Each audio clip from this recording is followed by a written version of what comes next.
Hello, this is the recording for the first part of part 1 of the artist presentations of from extraction to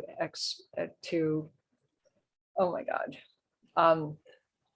Come on, Christina, tell me. From extraction. Show at the Peninsula Museum of Art. Our second show titled Art on the Edge, From Extraction to Restoration and Regeneration. Right. And yes, we're hoping everybody has questions for each other. Who has the first question? And you can direct it to anybody from the audience or artist from one to the other. We just hope to start a little dialogue. And we'll go on till about 7:15 or possibly longer if people want to stay. But Lauren? I put it in the chat after being inspired and stimulated by this presentation. I'm imagining that some of the artists will want to continue conversations with each other. And how would be the way that they could do that most easily?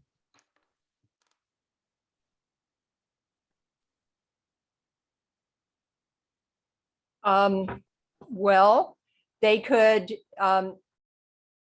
tell us now, or they can also go to the artist directory, the Weed Artist Directory, and find the contact information for the artists, find their website. Or they could do something in the chat right now to communicate with the person they want to communicate with.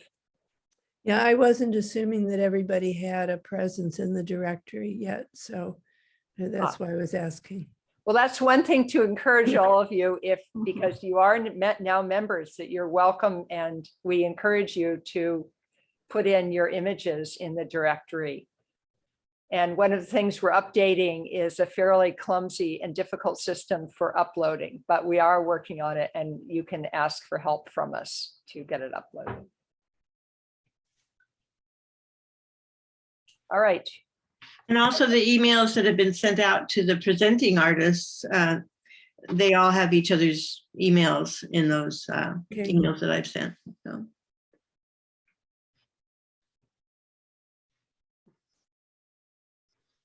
I have a question or an observation. When I was listening to Julia's presentation on the passenger pigeon, I've always thought that was really interesting how there were so many pigeons that they were just like this huge cloud of birds, and the new people from Europe would just shoot into this cloud with their shotguns or whatever, and just always kill so many birds that they could eat. So it really they just didn't think that there would ever be an end to this. There were so many of these passenger pigeons. And it reminded me of a story from my grandfather when they were logging and cutting trees up one side of the Sierras, and they got to the top, and there was another crew coming up the other side. So they were going to meet, and both of them just went, we didn't know that these trees were going to be gone, that they were cutting all of them. So they thought the trees would go on forever. So that was really this abundance that they thought would never end. So it's just sort of poignant and sad, I think.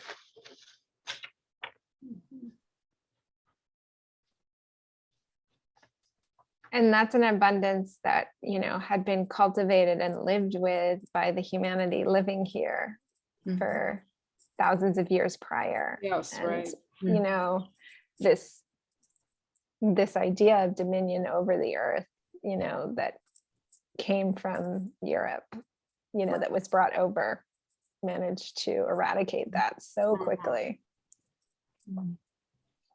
And passenger pigeons are, they're one of those species, because they're one of the species, and then I'll stop talking, that that's being worked on to bring back to life vis-a-vis cloning. And so they're part of the de-extinction.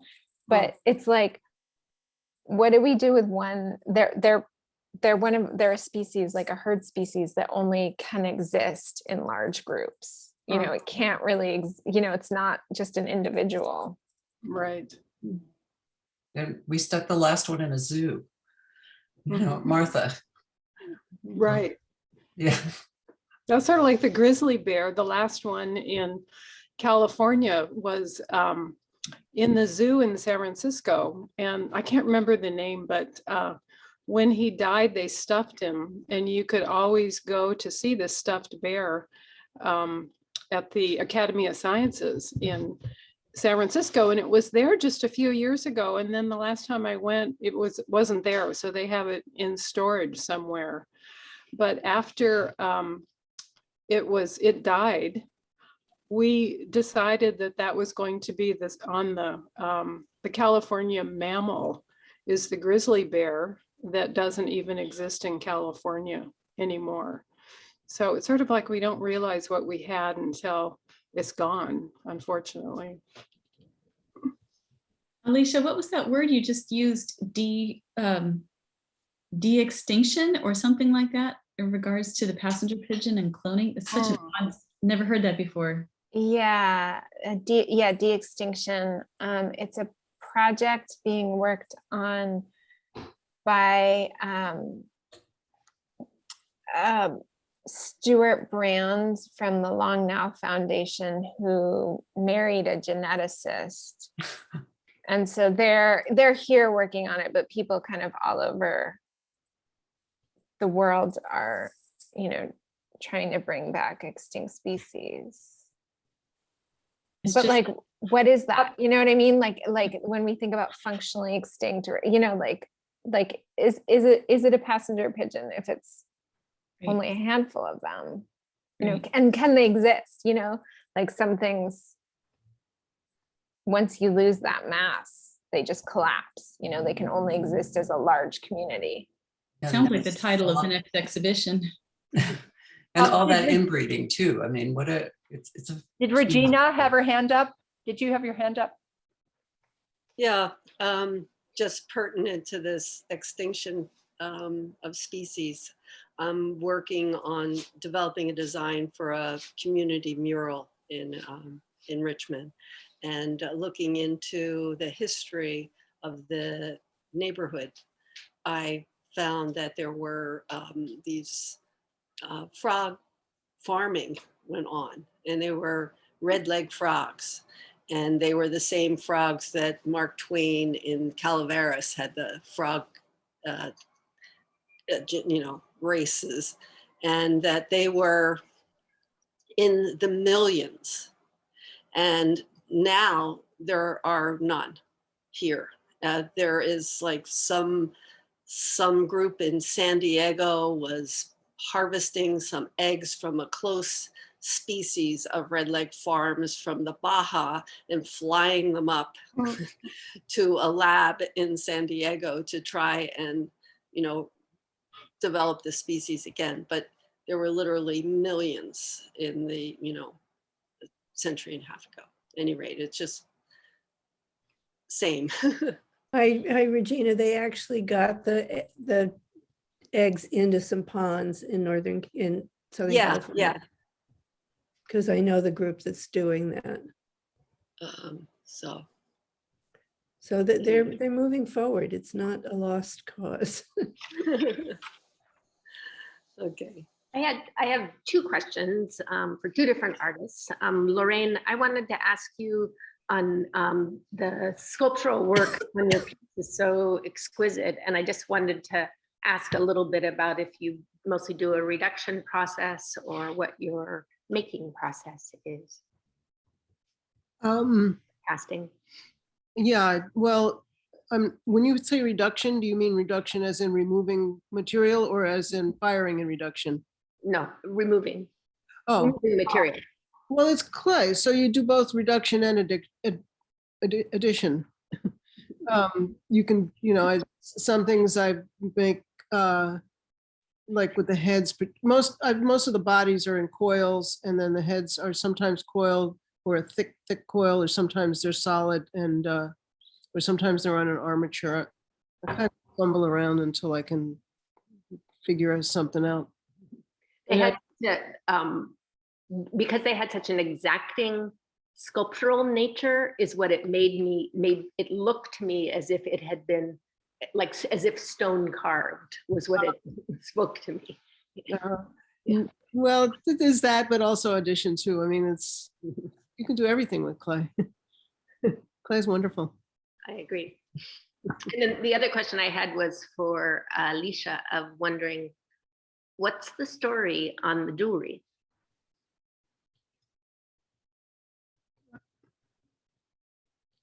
Those are really sketches for a larger piece that I've been thinking about for like 15 years. And just thinking about returning returning things that are inheritance back to the land and finding that as a way of healing ancestral trauma. And I think, like Lorraine, I was so struck by what you said about thinking about how people become abusers and how people become oppressors. And I don't know, personally, I don't think that people are drunk or on power all the time. I mean, that occurs, but there's always a hangover, you know, like nothing good comes from being drunk, you know, or being drunk too often. So thinking about, and my history is a little bit bifurcated, but thinking about parts of my, you know, family history and how were these things acquired? You know, what is it to have that, to have intergenerational wealth, you know, that ultimately we all know came at a great expense. And so thinking about healing, because, you know, they're like, how does one break their own spirit to become an oppressor, you know? And is it these levels of corporate distraction, you know? So, and that's a roundabout conversation with that, but they're not, the pieces I used are just tiny bits, but it's thinking about like a ring that I was given. And it's these sketches for a larger project, thinking about that ring.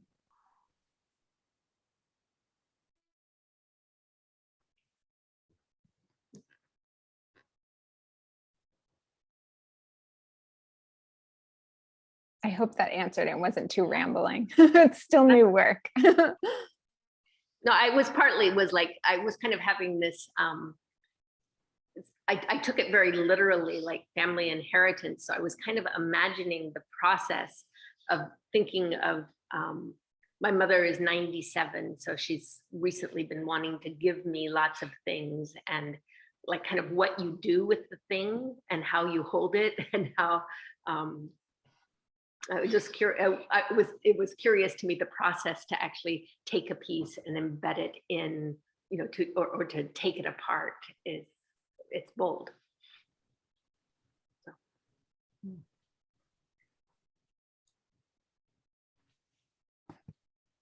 Hey, Christina. Ruth, I wanted to ask you if you could say more about the research that's happening about organisms that can actually eat or digest or, you know, eliminate plastic. What's keeping them from being, what's holding it in the research phase and keeping it from being somehow implemented? Or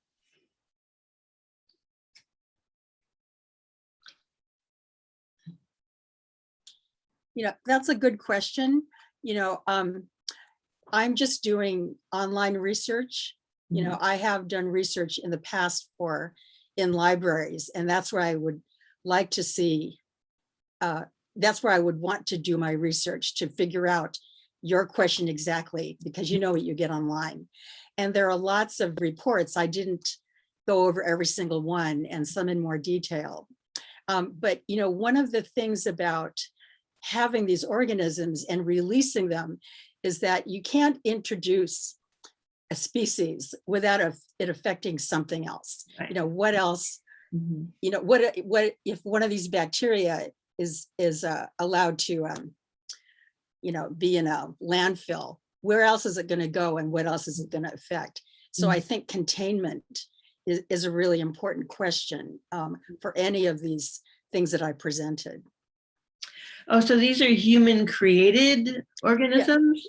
In the laboratory, they've isolated them in some cases. Sometimes it's just been a happenstance observation. Mhm. So, and it's enzymatic, the bacteria producing enzymes. Mhm. And I'm not sure the exact mechanism Mhm. in the larvae. So for instance, the cow stomach enzyme is altered in some way. It's not used directly. It's bacteria found in cows' stomachs Uh-huh. that they've found. And, you know, I wish I had the detail that I would get if I were to do research and see original papers, Uh-huh. because that type of detail you can't always find, you know, on the internet. But to know that it's existing, sometimes, you know, often they give the country and the people who are doing this research.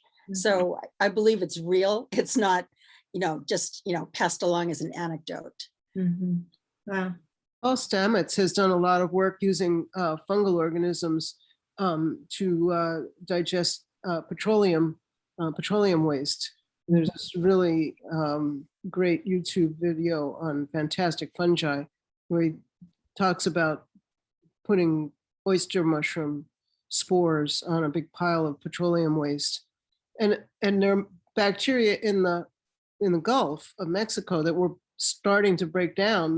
They had adapted to where they could consume the petroleum waste that normally seeps up from the floor of the Gulf. It's just a matter of time. But you're right about them escaping. I mean, what if something escaped that could just eat plastic? Think of all the plastic things that we have alive. It would suddenly disappear, you know? No more playgrounds. No more contact lenses out of your eye, you know? Whoa.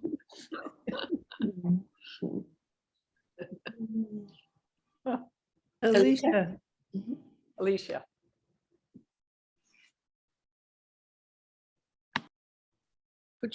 Unmute. Still muted. Oh, I feel like I've talked a lot, so I'll let other people jump in if they want to. But, you know, I think I make a lot of work with plastic and I think about these issues a lot. And I look at our own extinction really seriously, as I'm sure many on this call do often. And, you know, I sometimes think maybe the planet wanted us because it wanted plastic, and plastic is the thing that eats plastic might be the next evolutionary leap. You know, oxygen was a huge pollutant when it was first produced in mass, and it caused a major extinction event that lasted a very, very long time. Now we all life, you know, life as we think of it is dependent on oxygen. So it's just a matter of time. I agree. Sadly, our own extinction, you know, is within that matter of time.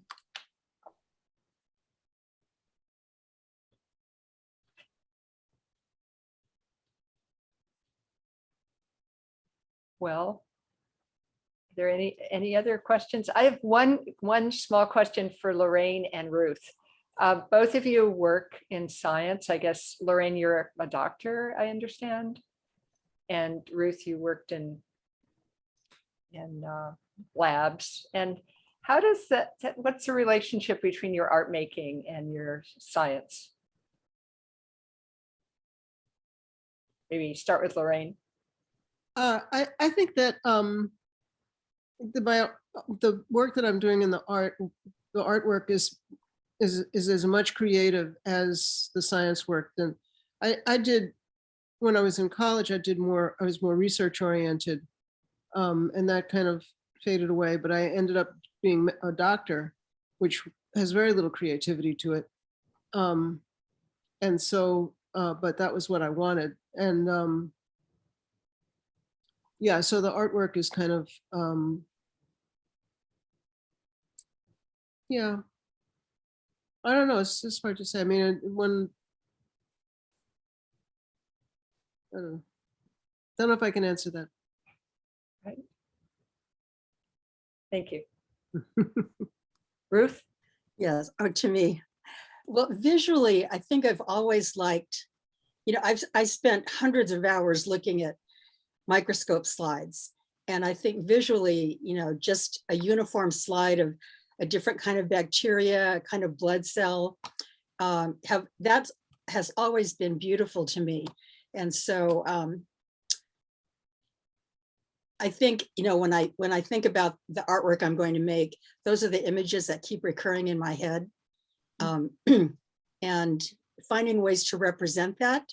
I think I had the idea for embroidering bacteria at least 15 years before I actually did it, because I just didn't know how to, well, let's say I had the idea that I wanted to represent bacteria, but it took a long time for me to realize that I was able to actually create something that looked like bacteria. I thought, well, I'm not going to paint. I'm not going to use Sculpey or any other material. It's just the beauty of that uniform slide of a single kind of bacteria. It just took a while to get that, but now I feel like it's almost haunting me to do more of that. Well, I think there's a power because you also have audiences that are beyond the arts world in your other communities to share your work with. Mhm. Okay, are there any other questions? I guess if they're not, we'll wrap it up and thank you all for being extraordinary group. Hope to see you at the other presentations, the next Yes. one on the 9th and the 15th. Thank And a you. wonderful evening.